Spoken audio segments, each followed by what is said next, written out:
आज मी बनवली अंड्याची भाजी।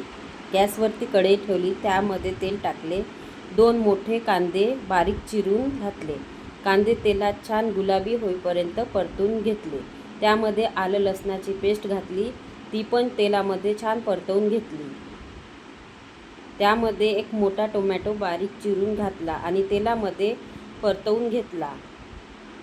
टोमॅटो शिजावा त्यासाठी मी चवीपुरते मीठ घालून घेतले आणि टोमॅटो वाफेवरती शिजवून घेतला।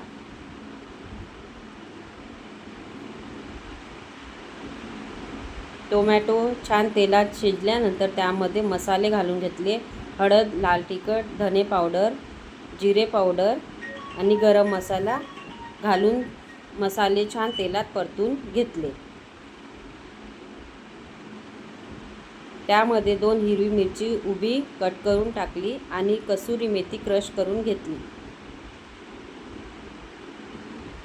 मसाला छान तेल सुटेपर्यंत शिजवू दिला। नंतर त्यामध्ये 1 ग्लास पाणी घातले आणि पाण्याला छान उकळी येऊ दिली। उकळी आल्यानंतर त्यामध्ये 3 अंडी फोडून घातली। भाजीला न हलवता ती वाफेवरती झाकून शिजवू घेतले। बघा, हे अंडे शिजलेले आहे। त्यामध्ये कोथिंबीर घालून घेतली।